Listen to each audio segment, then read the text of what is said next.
ngicela unixwayisa la ningahambe entertainer wonke ama-post epropaganda njengamanje njengoba bebhizi laba bafowethu laba bethuthwa la eSouth Africa beyiswa ngaphandle laba bafowethu laba banebhizi la le nto engake ngayikhuza before bakhanda ama-post epropaganda la lama post agcwele ukuthi ama-South African thina asinangqondo sinonya kunama post la athi khona bezenza abelungu bethi thina singabelungu siyabathanda bafowethu nina ningabantu abamnyama niyabanyanya yabo la ma-post anjalo nokuthi kukhuluma omunye umuntu yabo ukhulumela ukuthi thina singama-South African asinangqondo kangakanani ngoba sizonda abantu bakithi abamnyama ipropaganda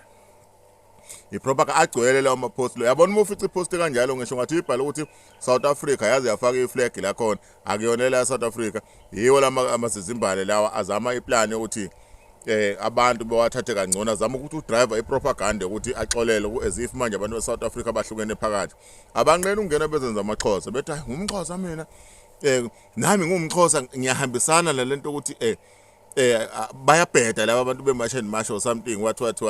akukho mXhosa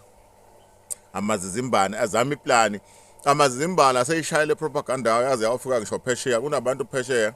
asebekhuluma ngazo lezi zinto ukuthi manje South Africa abantu abagcwele ilokhuzana izinofobia kwasha kwacima kanjani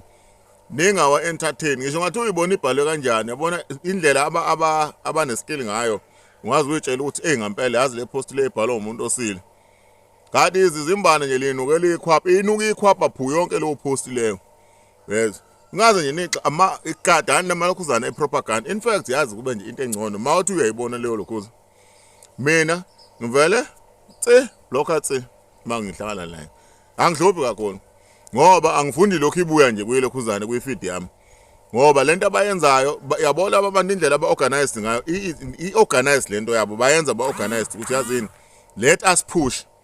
i-propaganda yokuthi ama-South Africans wangcolise everywhere but now luckily abantu they are not stupid they know ukuthi amazizimbane lawa alapha ngeke ngiwabize ngegama ayahlupha ayinkinga kuyimanje ama-poster agcwele ungaze ubona nje ubone ubhala South Africa news bani South African news ZA what uthi hayi yala eSouth Africa for lutho amazizimbane wafica nje ibhalwe into engasile ngeSouth Africa wazi ukuthi leyo nto leyo amazizimbane wafica ibhalwe into engasile ngeSouth African ama-South Africans amnyama yenziwa amazizimbane leyo post leyo ungaze nje uyixaye nokuphendula bafuna ukuthi bebe netraffic lokuphendulana bebe beseyisa ngaphakathi so nigadeke le ungaze nje uzucasuke mayikhona indlela yabo ingaphindi ibuye ku so dla nje ngalokho nje kwablocka kanjalo ayoze boze bekhulume bodwa ngoba ave ecasula the way aprovokana ngawo la ma-post lawayana uyeza unyukela iBP ukuthi yes nangu umuntu ekhuluma amasimba esiqambela amanga so best thing kopho siyabavala yake ngingathithizi yonke indawo ama-social media nje bagcwele bakhuluma lezi zinto lezi lokuzama ukusehlisa isithunzi vala abantu wena. Siyakubingelela mbukeli. Nangu ubhuti edlulisa umyalezo ubalulekile kuma-South African ukuthi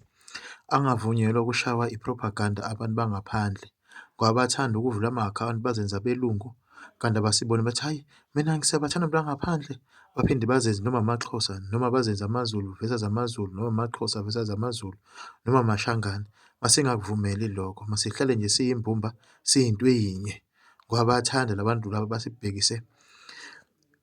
ey'ngxenye ezingafani sigcine singasazwani sikhumbane ngeminwe ukuthi hhayi